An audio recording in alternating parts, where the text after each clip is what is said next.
자, 오늘 말씀입니다. 시작. 사랑은 온유하며. 온유함이 뭘까요? 온유함이 뭐죠?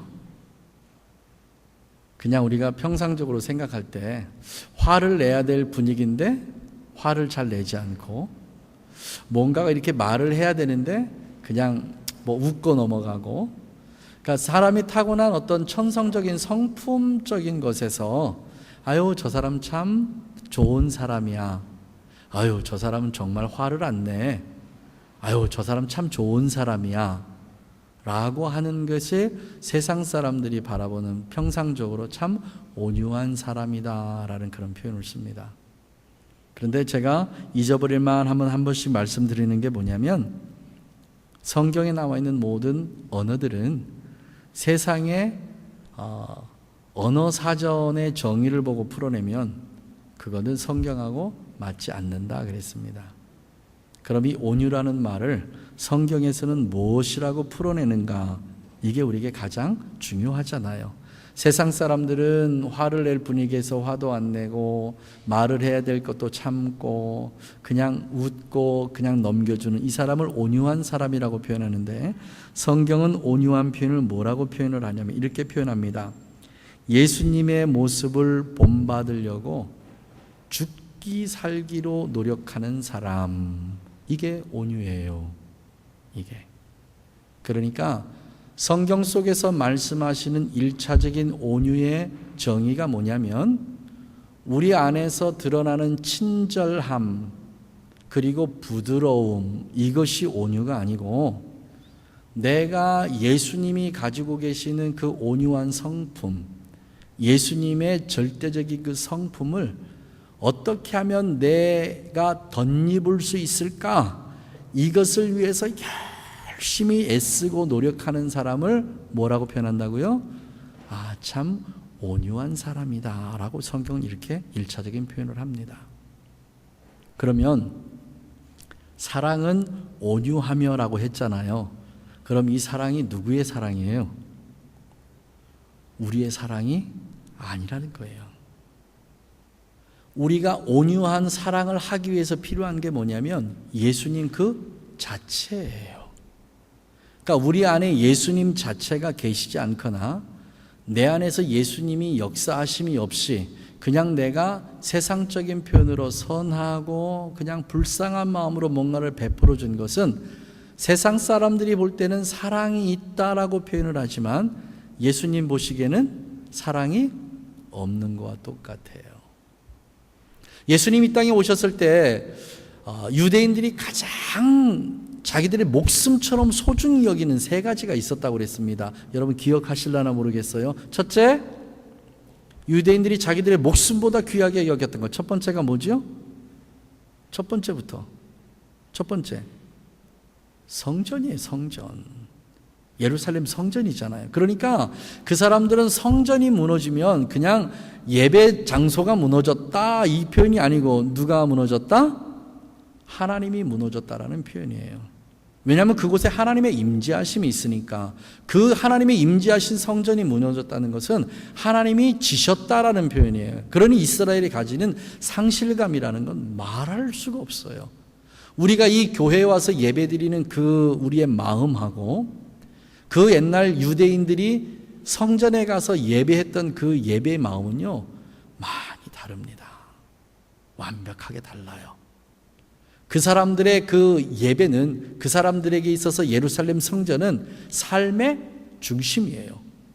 어디서 무엇을 하든지 항상 예루살렘 성전을 바라보는 사는 삶이 그들의 삶이었습니다. 그만큼 그들에게 있어서 성전이 절대적으로 중요했다. 자, 그 다음에 두 번째, 뭐가 중요하다고요? 두 번째, 뭐가 중요해요?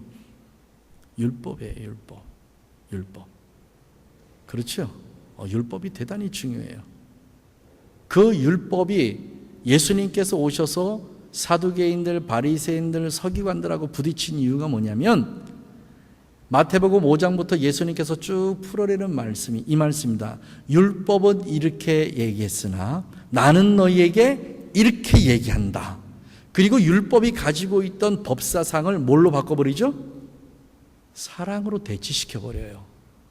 이게 그날 그 시대 사람들에게 굉장히 불편한 마음이에요. 어떻게 살아야 돼요? 우리는 법대로 살아야 되잖아요. 법대로. 이게 사실 참 정형화되어 있기 때문에 편해요. 너무너무 편해요. 이제 젊은 친구들이 이제 결혼도 할 거고 또 결혼해서 사는 우리들도 있지만 우리가 가정에서 어떤 그 묵계가 있잖아요. 그죠?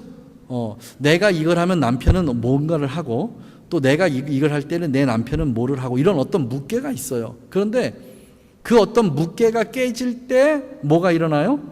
사실은 다툼이 일어나는 거잖아요. 그 묵계가 깨질 때. 그러니까 우리가 정해놓은 어떤 패턴이 무너지지 않고 그 패턴대로만 그냥 쭉 나가면 사실 좀 드라이하긴 해도 그냥 그런 대로 다툼 없이 살아갈 수는 있어요. 뭐 해도 굉장히 건조한 삶을 살아가는 거예요. 무슨 삶이?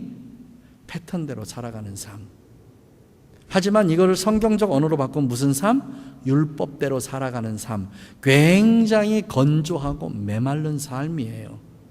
근데 이게요, 참 고맙고 감사하게 저희 교회는 그런 분이 안 계셔서 이 말을 합니다. 신앙의 연조가 더 많으면 많아갈수록 뭐가 되냐면 율법의 사람들이 돼가요. 아는 게 많아지고 들은 게 많아지니까 그때부터 본인 스스로 어디에 앉게 되냐면 재판장의 자리에 앉게 돼서 전체 교인들을 둘러보면서 아이고 저거는 저래서 잘못된 거고 아이고 저러건 저래서 안 되는 건데 아이고 저러다 문제 생기는데 그냥 이러고 세상 근심 다 지고 가고 재판장 자리에 앉아서 되고 안 되고를 본인이 알아서 결정을 다 해버려요. 이게 가지고 있는 가장 안 좋은 면 중에 하나입니다. 이게 유대인들이 가지고 있던 근본적인 내용들이에요. 법대로 살면 그냥 자기의 패턴대로 살면 그냥 그렇게 살아가는데 사실 별 지장이 없어요. 근데 무슨 삶이다 이게? 굉장히 건조하고 메마른 삶이에요. 유대인들이 지금까지 그렇게 살고 있어요. 살아왔고요. 그렇게 살았던 삶을 예수님께서 율법은 이 말은 지금까지 너희의 삶이 건조하고 메마른 삶이었는데 이 삶을 바꿔야 되는데 이 바꾸면 오직 한 가지의 방식은 뭐다? 사랑이라는 거예요. 사랑이다.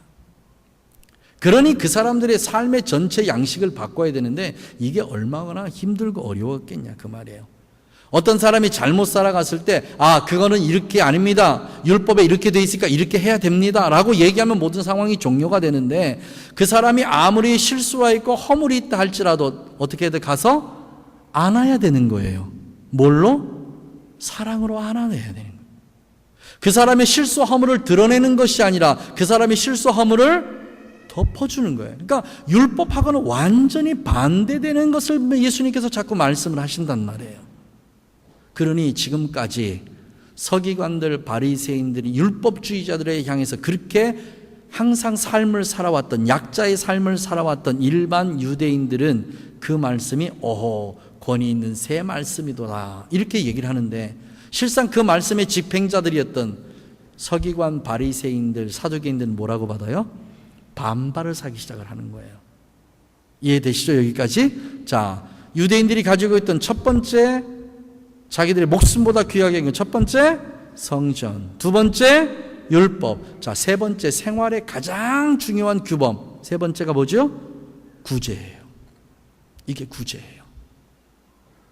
이 구제의 내용 속에는요 세 가지가 들어갑니다. 세 가지가 몸으로 하는 구제가 들어가고요. 그 다음에 그 안에 뭐가 들어가냐면 기도가 들어가요. 기도는 둘로 나누죠. 무슨 기도? 시간에 맞춰서 하는 기도와 그리고 금식 기도가 들어가요. 이거를 철저하게 지켰던 게 바로 바리새인들이에요. 이 자체가요. 그러니 바리새인들은 예수님 앞에 섰을 때 할 말이 정말 많은 사람들이에요. 왜? 율법 자체로 보면 완벽하게 모든 걸 다 겉으로 보기는 지키는 사람들이었으니까. 그런데 예수님께서 그들을 보고 하신 말씀이 뭐냐면 나는 너의 외모를 보지 아니하고 너의 중심을 본다는 거예요. 네 속에 들어있는 숨은 의도까지 나는 파악한다는 거예요. 이게 뭐예요? 이게 감찰이에요. 감찰. 현미경으로 세세하게 우리의 마음을 이렇게 본다. 이게 감찰이다 표현하는데요. 그거보다 더 확실한 표현이 뭐냐면 아무도 모르는 내 마음속에 감추어져 있는 숨은 의도까지 나는 안다. 이게 감찰이에요. 이러니 하나님 얼마나 무서운 분이세요. 여러분 아세요? 때론요, 우리 스스로 우리 마음도 속일 수 있어요. 우리 마음을 우리 스스로도 속일 수 있어요. 감출 수 있다니까요. 이거 덮을 수 있어요. 실상은 그것이 아니지만 이것이 실상인 것처럼 내 마음을 그렇게 조정할 수 있어요. 그게 뭐예요? 그게 숨은 의도예요. 내 속에 숨은 의도는 감춰놓고 이것이 진짜인 것 마냥 그렇게 내놓을 수 있다니까요. 얼마든지 그거 할 수 있어요. 그런데 주님은 그것까지를 드러내서 보시는 분이 바로 그분이라고 말씀하십니다. 우리의 마음 속에 마지막에 있어야 될 마음이 뭐예요? 여러분, 이게 사랑이에요. 이게 사랑. 그러니 예수님께서 그 말씀을 하셨으니 그때 유대인들이 얼마나 이 말씀이 힘들게 부딪혔겠냐 그 말이에요. 이 자체가. 그러니까 성경 읽으실 때 이 나쁜 녀석들 어쩌면 이룰 수 있어. 예수님이 이렇게 말씀하셨는데 이렇게 읽지 말고, 야, 참 마음이 불편했었구나. 그렇잖아요. 여러분, 저를 통해서 하나님의 말씀이 주어질 때 여러분 52주 금요 찬양 예배 와서 말씀 들을 때 전부 다 그냥 아멘 아멘 아멘 아멘. 우리 식구들은 그럴 줄 믿어요. 믿지만 그게 마음에 하나도 안 걸리지는 않잖아요. 그죠? 어떨 때 이렇게 툭 하고 하나 걸리는 때가 있잖아요. 아이고, 이런 거였겠구나 이렇게 생각하라 그 말이에요. 그냥 그때 당시에 그 사람들 다 나쁜 놈 취급하지 말고, 아이고, 나도 어떨 때 설교 들으면 내 마음이 좀 그럴 때가 있는데 아이고, 그들이 그랬나 보다. 이렇게 뭐 하라고요? 안아주라고요. 안아주라고. 다르죠. 다르죠. 이미 죽어버린 성경시대 그 사람들을 우리가 뭘로 안고 가는 거예요? 말씀을 읽으면서 사랑으로 안고 가는 거예요. 여러분, 제발 말씀 이렇게 읽어냈으면 좋겠어요. 이렇게요.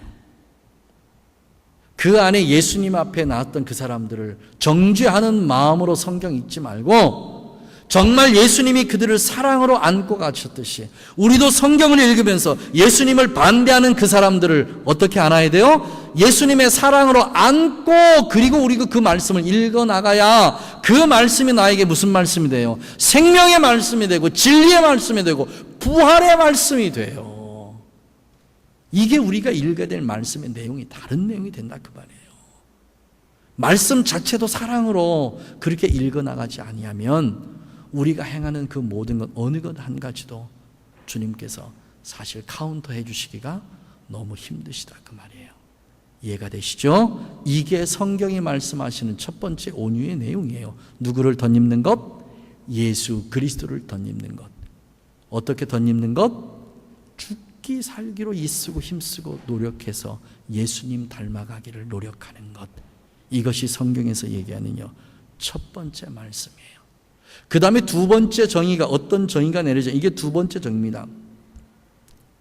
예수님이 당신의 모든 것을 포기하시고 이 땅에 오신 것처럼 우리도 우리 스스로 나에게 준 모든 것을 스스로 포기하고 누구만?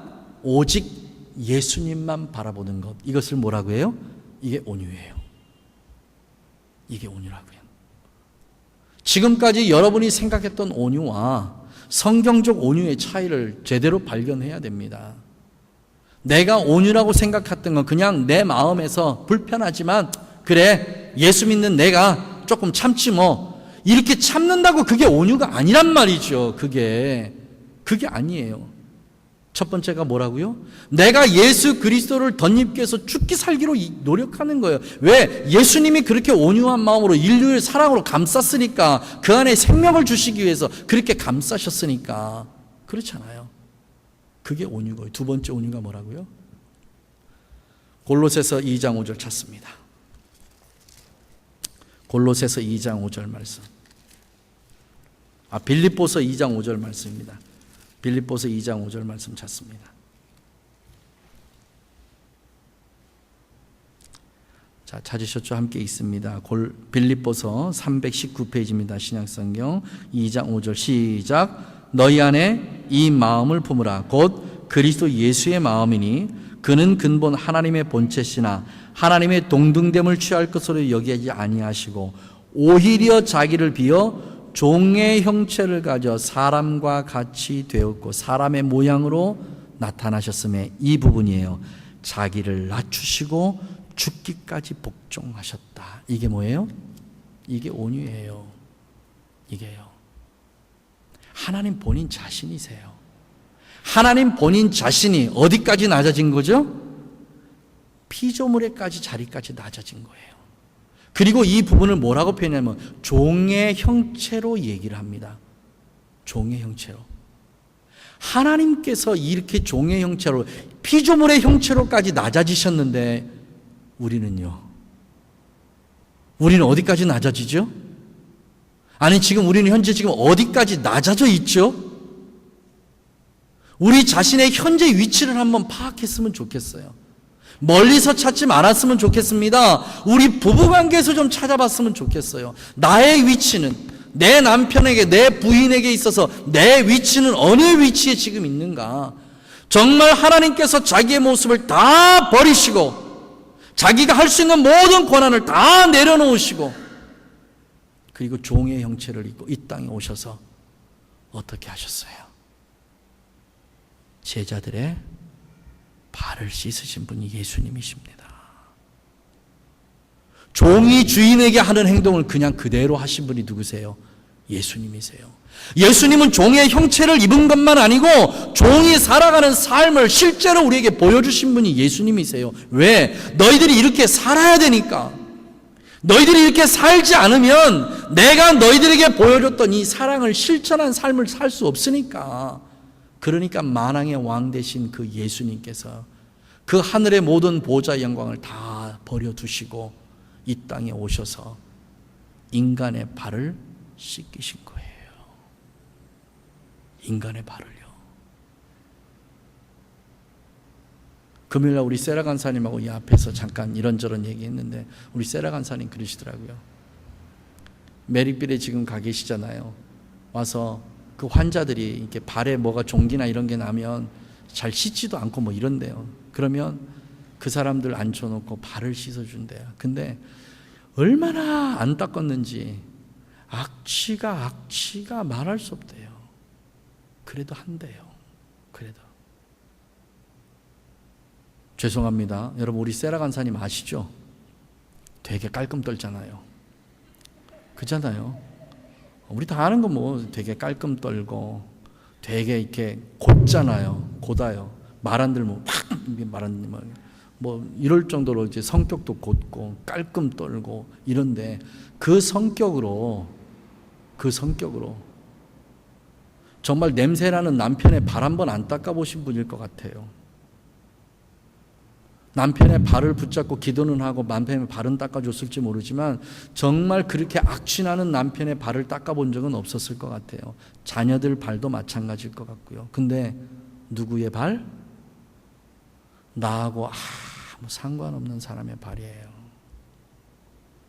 나하고 전혀 관계없는 사람 발이에요. 내가 그렇게 하지 않아도 돼요. 그런데도 불구하고 내가 그렇게 하는 이유는 뭐예요? 그리스도 예수의 사랑 때문이에요.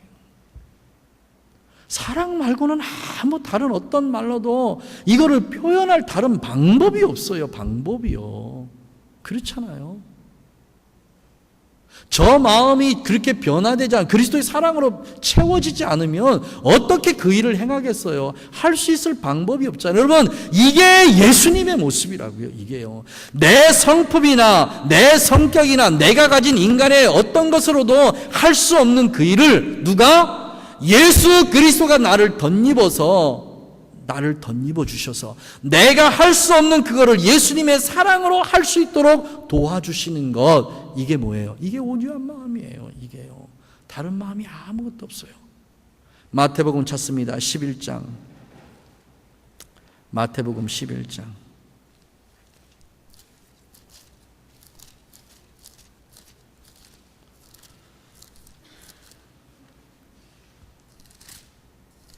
마태복음 11장 29절 말씀 우리 한번 빼봅니다.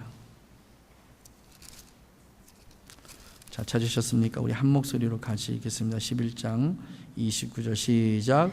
나는 마음이 온유하고 겸손하니 나의 멍에를 메고 내게 배우라. 그러면 너의 마음이 쉼을 얻으리라. 자, 여러분 이 말씀 잘 우리 다시 봅니다. 나는 마음이 온유하고 겸손하니 나의 멍에를 메고 이렇게 말씀하셨어요. 그러면 우리가 생각할 때 그래요. 예수님께서 그 멍에를 우리에게 주시는 것처럼 그렇게 읽는 본문이 바로 이 말씀입니다. 그런데 이 말씀은 어떻게 읽어야 바로 읽냐면 예수님은 멍에를 칠 아무런 이유가 없어요. 왜? 본인 자신이 온유하고 겸손한 분이기 때문에 어떤 다른 멍에를 쳐야 될 아무런 이유가 없어요. 그런데 그 예수님께서 이제 시골에서 사셨던 분은 거의 다 아실 거예요. 멍에가 하나짜리가 있고 두 개짜리가 있어요. 근데 이스라엘의 역사를 보면 항상 멍에는 양쪽의 소가 두 마리가 함께 나무로 연결을 시켜서 다른 데로 간 저 두 마리가 동일한 방향으로 나갈 수 있도록 그렇게 엮어 놓은 게 멍에예요. 그게. 그래서 한 마리가 아니라 두 마리가 매요. 땅이 척박하니까. 그럼 이 말은 뭐냐면 이렇게 보니까 네가 멍에를 메고 가는데 그 멍에가 너무 무겁고 힘들어 보여. 그래서 그 멍에를 예수님께서 오셔서 친히 같이 져준다. 이 표현이에요. 이 표현. 이해되세요? 이게 예수님이시라고요. 이분이요. 내가 가지고 있는 멍에가 너무 무거워 보여서, 너무 힘들어 보여서, 너무 안타까워서 그의 멍에를 내가 그냥 스스로, 네가 요청하지도 않았는데도 불구하고 내가 알고 스스로 그냥 그와 함께 멍에를 지고 가는 거예요. 그분이 오셔서요. 이게 이 말씀이란 말이에요. 그럼 우리에게 하신 말씀이 뭐예요?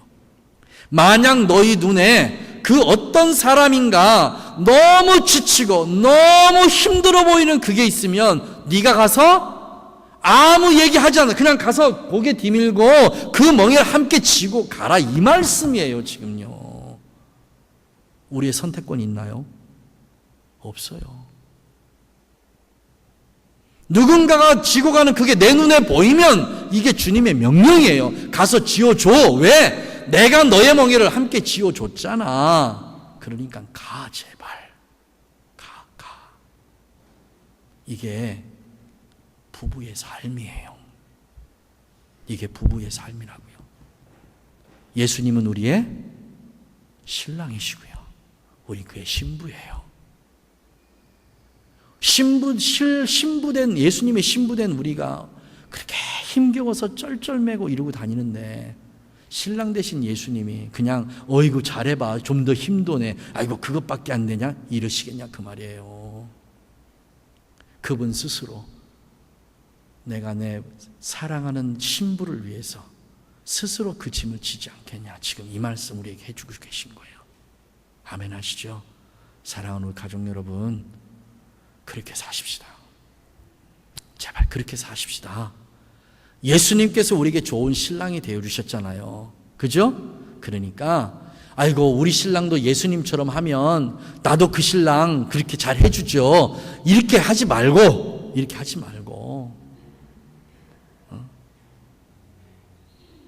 목사님 아무리 그렇게 말씀하셔도요, 누구는 안 돼? 내 남편은 안 돼요, 내 부인은 안 돼, 이렇게 생각하지 말고, 여러분 안 되는 게 어디 있어? 안 되는 게. 여리고 성도 무너뜨리신 분이 누구세요? 하나님이시잖아요. 하나님에게 불가능이 없습니다. 전능하신 분이잖아요. 전능하신 분. 그 전능하신 분이 여러분을 위해서 일하실 수 있도록 무언가를 하나를 그분에게 드려야 될 거 아니에요. 여러분, 그 하나님에게 무언가 드리는 게 뭔지 아세요? 이게 눈물이에요. 이게 눈물이라고요. 그분이 나를 위해서 직접 역사하시도록 그분의 손을 움직이는 게, 그게 다른 게 아니에요. 여러분, 눈물이에요. 눈물. 그게요.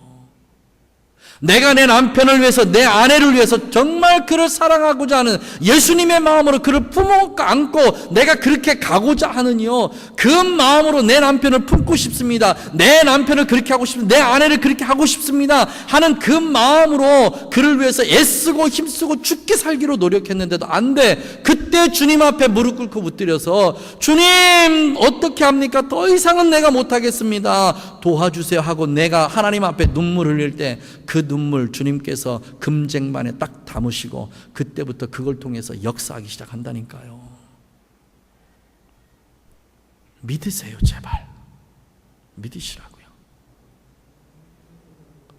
제가 그랬습니다.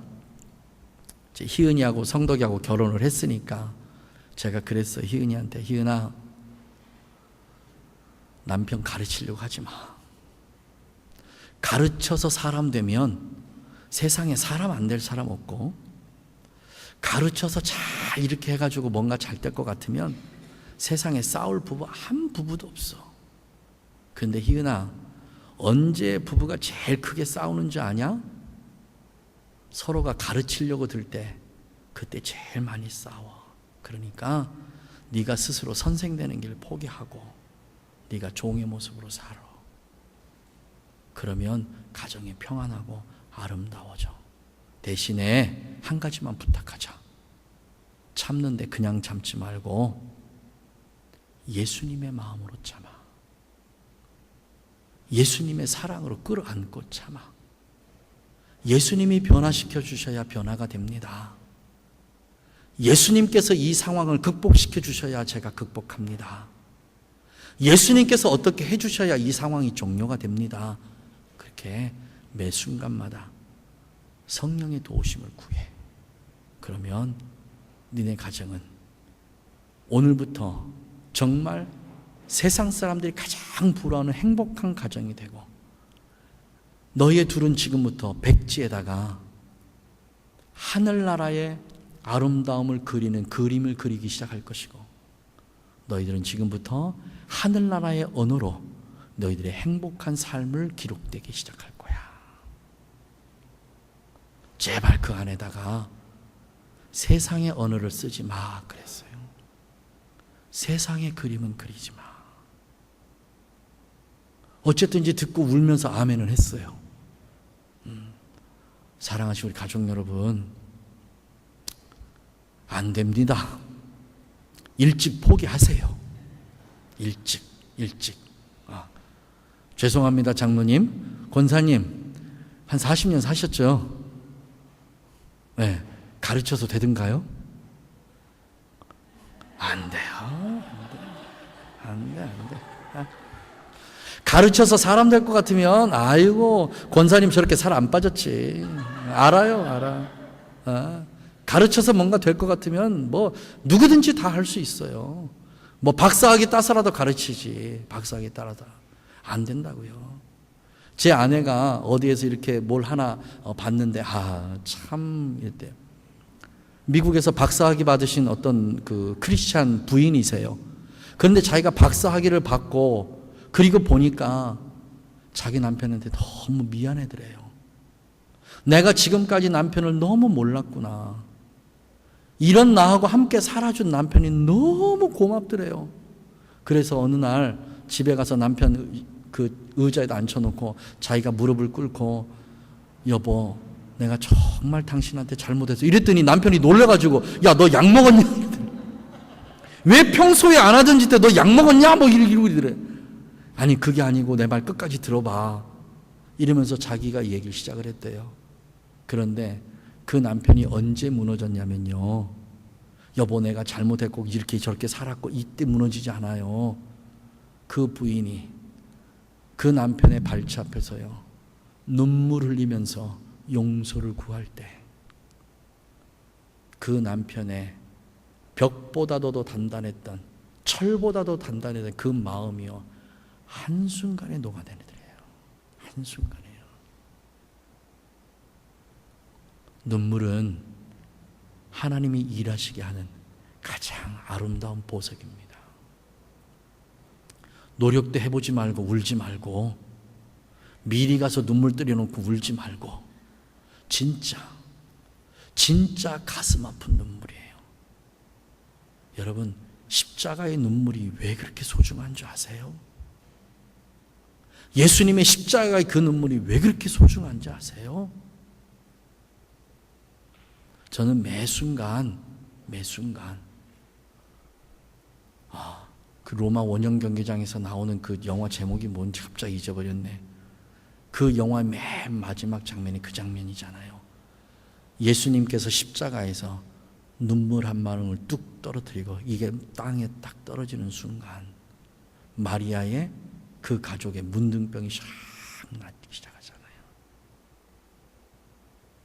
예수님의 그 눈물은요, 모든 고통의 엑기스예요. 모든 고난의 엑기스라고요. 이런 눈물이 보석이에요. 이런 눈물이 하나님의 손을 움직이게 한다고요. 여러분, 몸부림치세요. 진짜 몸부림쳐야 돼요. 몸부림치지 않는 한 그리스도 예수의 이 마음은, 이 사랑은 우리가 죽었다 깨어나도 이해할 수도 없고 이 사랑을 이 땅에서 실현하지 못해요. 그런데 주님은 우리에게 뭐라고 얘기하시냐면 반드시 이 사랑을 너희들을 통해서 내가 이 땅에 재현하고 싶다고 하시는 거예요. 너희를 통해서 이 세상 사람들이 내가 흘리고 간 이 눈물, 이 땀, 이 피, 이것을 너희들을 통해서 재생산하고 싶다는 거예요. 이게 주님의 마음이에요. 이 주님의 마음을 우리가 어떻게 거절할 수 있겠냐고요. 이제부터 오늘 이 시간부터 우리가 해야 할 일이 뭐냐면 우리 자신을 철저하게 버리는 훈련이에요. 내려놓는 것? 아이고, 내려놨다 금방 다시 집어 올리는데 뭐. 그렇잖아요. 여러분, 며칠 내려놔 보셨어요? 이영규 선교사님 그 책 뭐 내려놓음, 더 내려놓음 읽었더니 내려놔지든가요? 더 내려놔지든가요? 안 돼요. 안 되더라. 그러니까 차라리 어떻게 하라고요? 버리세요. 없애버리세요. 여러분 자신을 철저하게 죽이세요. 갈라디아서 2장 20절 우리 다시 한번 암송합니다. 시작. 내가 그리스도와 함께 십자가에 못 박혔나니. 여러분 죽은 거예요. 죽음이에요. 그런즉 이제 내가 산 것이 아니고 내 안에 누가 살아요? 그리스도께서 사신 것이라. 여러분 안에 지금 누가 살고 계세요? 예수님이에요. 예수님이요. 여러분이 당하는 모욕은 누가 당하는 거예요? 예수님이 당하시는 거예요. 여러분이 당하는 치욕은 누가 당해요? 예수님이 당하시는 거예요. 내가 당하는 고통 누가 당하는 거예요? 예수님이 당하시는 거라고요. 내가 당하는 거 아니에요. 제발 착각하지 않았으면 좋겠어요. 그런데 그 그리스도가 내 안에 계시지 않고 내가 아직도 나의 주인이 돼서 내 안에 내가 있으니까 사람들이 나를 모욕할 때 내가 모욕을 당하는 거고요. 내가 고통을 당하는 거예요. 주님이 고통을 당하는 게 내가 고통을 당하는 거예요. 그러니까 아프고 힘들고 어려운 거예요. 죽은 시체한테 아무리 뭐라고 얘기해 보세요. 시체가 끔찍이나 하나. 죽은 시체 가서 아무리 꼬집어 보세요. 아프다고 얘기하나. 안 한단 말이에요.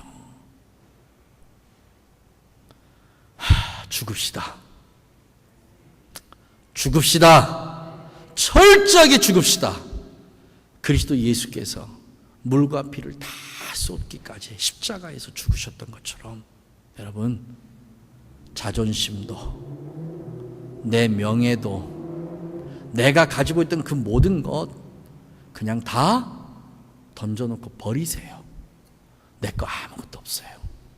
사도 바울이 다메섹에서 주님을 만난 그 순간에 사도 바울은 이렇게 결정했습니다. 지금까지 내가 배웠던 모든 것들, 내가 가지고 있던 모든 것들 다 분토만 못하도다 그랬어요. 여러분 그렇게 느끼십니까? 그렇게 느껴야 돼요. 그리고 진짜 사도 바울처럼 모든 것 다 버려내야 돼요. 그때부터 우리의 삶이 새롭게 시작이 됩니다. 이 삶을 성령께서 뭐라고 정의하셨냐면 부활의 새 생명의 삶이라 정의하셨습니다. 사랑하신 우리 가족 여러분, 온유함의 사랑은 다른 사랑이 아니고요, 예수님의 사랑을 대신 표현한 사랑일 뿐이에요. 그래서 이 사랑을 우리를 통해서 예수님께서 다시 재현하고 싶으신 거예요. 우리가 이 사랑을 재현할 제1번의 상대가 누구겠어요? 우리가 재현할 이 사랑의 첫 번째 상대가 누구겠어요? 매일 나와 함께 살고 함께 웃는 내 아내와 내 남편이에요. 내 아내와 내 남편이요. 마지막 이 간증만 하나 하고 마치겠습니다. 어저께 목사님 몇 분을 만났어요. 그러니까 목사님 몇 분을 만났더니 목사님들이 그런 말씀 이렇게 저렇게 나누다가 그 말씀 하시더라고요. 자기 교회에 어떤 한 청년이 있는데 이 녀석이 새벽 3시에 일어나가지고 신문을 돌린다네요. 신문을 쭉 돌리면 한 11시쯤 된다나 봐요. 돌리고 나서 한숨도 못 자고 교회 온대요. 그런데 왜 그런 녀석들이 그렇게 11조 생활은 잘하는지, 헌금 생활을 그렇게 잘하는지, 한 주 건너뛰고 그 다음 주에 오면 전주 것까지 몰아서 같이 한대. 그러니까 이 목사님 마음이 무슨 생각이 드냐면 이 생각이 들더래요. 너무 안타까우니까, 야 이놈아, 그렇게 힘들게 돈 벌었는데 그냥 교회 안 나왔으니까 저번 주는 안 내도 되는데 왜 그것까지 엎어서 내냐 이놈아, 이런 마음이 들더래요. 그래서 제가 그 목사님 그 얘기 듣고 그랬습니다. 목사님, 그건 목사님이 마음이 아니고 아버지의 마음이지요. 아버지의 마음이죠. 그랬더니 그 목사님이 제 눈을 이렇게 다시 쳐다보시더라고요. 그렇게 어떻게 하다가 얘기가 이렇게 흘러갔어요. 당신 딸이 그냥 어디 가서 이제 일을 했는데 그렇게 첫 소산이라고 드렸더래요. 그래서 참 착하다. 근데 이놈이 한 군데 좀 지긋이 있으면 좋은데 몇 달 일하다 이쪽에 옮겨서 일하면 요것도 첫 소산이고, 또 여기서 일하다가 또 저쪽으로 옮기면 이것도 또 첫 소산이고, 이러니까 막 마음이 막 너무 안 좋더래요. 이해하시죠? 이 안 좋다는 표현이 어떤 표현인지 이해하시죠? 안타깝다는 거예요. 그래서 목사님이, 이놈아, 첫 소산은 한 번이면 되지 왜 가는 데마다 내냐? 넌 도대체 어떻게 살라고 가는 데마다 내냐? 이게 우리 식구들 삶이잖아요 지금. 그래서 제가 그랬습니다. 목사님, 인생 참 복되고 아름답게 사셨네요. 제가 있는 그대로, 목사님 인생 참 복되고 아름답게 사셨네요. 목사님 따님이 그렇게 믿음 생활 한다면 목사님은, 죄송합니다, 제가 이렇게 표현합니다, 성공한 목회입니다. 제가 그랬어요. 그게 온유함이에요. 이게 아버지가 우리를 보시는 마음이라고요. 이게요. 여러분이 온유한 사랑의 마음을 이해하셔야 돼요. 우리가 누구를 온유한 마음으로 사랑하는 게 아니고요, 우리가 그렇게 할 때마다 아버지가 우리를 그렇게 보시는 거예요. 이놈아, 네 삶이 지금 얼마나 힘들고 어려운데, 네가 그렇게 안 해도 내 마음은 괜찮은데, 네가 그렇게 한다고 내 마음이 더 기쁘고 즐거운 게 아닌데, 이놈아, 나 너 그렇게 안 해도 나 너 더 사랑할 수 있어. 너 그렇게 안 해도 내가 너 더 크게 안아줄 수 있어. 너 그렇게 안 해도 된다니까. 이게 아버지가 우리를 바라보시는 온유한 사랑의 마음이에요. 이거를 지금 말씀해 주고 싶으신 거예요. 여러분, 그 목사님의 마음 이해하시겠죠? 이게 온유한 마음인 거예요.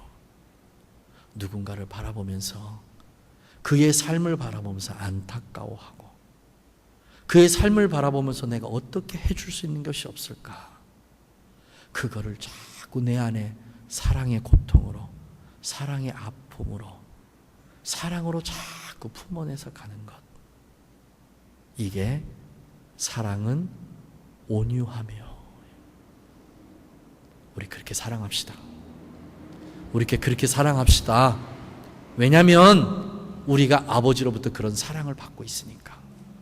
우리가 아버지로부터 그런 사랑을 받고 있지 못하면 이 사랑 못해요. 그런데 우리가 그 사랑 이미 받았어요. 받았으면 이제 우리 안에서 재생산해내야 돼요. 우리 서로 사랑합시다. 죽도록 사랑합시다. 사랑 말고는 답이 없어요. 그래서 다시 한번 주님께서 우리에게 이렇게 사랑을 말씀하시네요. 기도하겠습니다. 하나님, 너무 고맙고 너무 감사합니다. 아무리 우리가 우리 자신을 둘러봐도 아버지로부터 그렇게 큰 사랑을 받을 만한 자격이 없는데, 그럼에도 우리를 이렇게 사랑해 주시는 그 아버지의 사랑이 때로는 참 버겁기도 하고 때로는 뻔뻔스럽게 그렇게 받기도 합니다. 그러나 우리가 확실히 한 가지 알 수 있는 것은 우리를 통해서 하나님께서 우리에게 부어주신 그 사랑의 온유함을 다시 재생산해내라고 그렇게 말씀하신 말씀인 줄 저들이 믿겠습니다. 성령님 도와주셔서 우리가 이 말씀을 우리의 삶 속에서 재생산해낼 수 있도록 은혜를 베풀어 주옵소서. 우리 부부가 세상에서 가장 사랑하는 행복하고 아름다운 부부가 되게 하시고, 우리 가정이 오직 사랑만 남아있는 그런 사랑의 가정이 되게 하시고, 아버지, 이 교회가 예수 그리스도를 머리로 한 사랑만이 역사하는 그런 교회가 되도록 은혜를 베풀어 주셔서 이 사랑이 세상을 향하여 마음껏 흘러넘칠 수 있도록, 마음껏 흘러나갈 수 있도록, 그래서 이 지역사회를 사랑의 사회로 만들 수 있는 복된 교회 되게 하여 주시옵소서. 성령께서 이를 그렇게 이루실 줄 믿고 예수님의 이름으로 축복하고 기도하옵나이다. 아멘. 아멘. 주님.